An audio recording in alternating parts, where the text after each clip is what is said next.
Hello everyone, I'm Ali, and in this lesson we will talk about what the audit risk is. As per ASA 200, audit risk is the risk that an auditor expresses an inappropriate audit opinion when a financial report is misstated. This means that an auditor reports that, in their opinion, the financial report is true and fair when it contains a significant error or fraud. While it is impossible to eliminate audit risk, the auditor will aim to reduce it to an acceptable low level. During risk assessment stage, the auditor identifies the key risks faced by the client. In risk response phase, the auditor allocates more audit time to the areas where the risk of material misstatement is highest. This helps the auditor to reduce audit risk. The first stage in audit risk minimization involves the identification of accounts and related assertions most at risk of material misstatement. What is an assertion? Assertion is a statement made by management regarding the recognition, measurement, presentation, and disclosure of items included in the financial report and notes. Assertions help guide the testing conduct which are being conducted by an auditor. For example, if a client sells valuable goods, there is a risk of overstatement of inventory, as goods may be stolen but remain recorded in the client's books. Therefore, there is a risk that management's assertion that recorded inventory exists is not valid.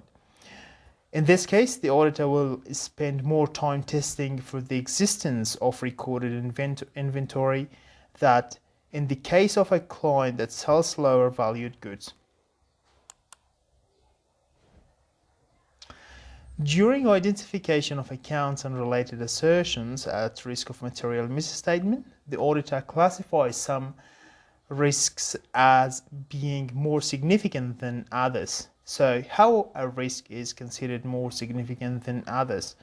A risk is considered more significant when it involves fraud, involves complex transactions, significant related party transactions, involves significant subjective in measurement of financial information, involves significant transactions outside the client's normal course of business, and it is related to significant economic or accounting developments.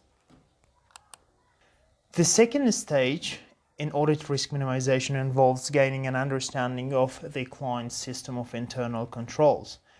And we will talk about that in the next videos. Finally, an auditor plans to undertake detailed testing of each identified account to the extent determined necessary. The final assessment will depend upon the assessed riskiness of the account and related assertion and the deemed effectiveness of the client's system of internal controls. In this slide, we will be looking at the audit risk model. Auditor uses audit risk model as a methodology to identify the audit strategy which they need to follow for the client, and we will be looking at the audit strategy in the next lesson. The audit risk AR model is a function of inherent risk IR, control risk CR, and detection risk DR. Audit risk is the risk that auditor or the audit partner is willing to accept that they give the incorrect opinion. Inherent risk is the risk of misstatements arising from the characteristics of the entity and the environment and industry in which it operates. Control risks come from the risk of misstatements associated with the client's system of internal controls, or the risk that the client's system of internal controls will not prevent or detect a material misstatement. Detection risk is the risk of not finding an error, or you can say that the auditor's testing procedures will not be effective in detecting material misstatement should there be one. Audit risk is set by the auditor an inherent risk and control risk are assessed by the auditor. Here is the audit risk model. It indicates the relationship between its components. As per audit risk model, audit risk is a function of inherent risk, control risk, and detection risk. Audit risk is set by the auditor. Inherent risk and control risk are assessed by the auditor. The auditor sets their detection risk in response to the assessed client inherent and control risk. It is set at a level that allows an auditor to achieve a low audit risk, given the client's risk of material misstatement. It is impossible to reduce detection risk to zero. The auditor will plan and perform their audit to reduce audit risk to an acceptable low level. There is an inverse relationship between risk of material misstatement, IR or inherent risk, and control risk, CR, and detection risk, DR.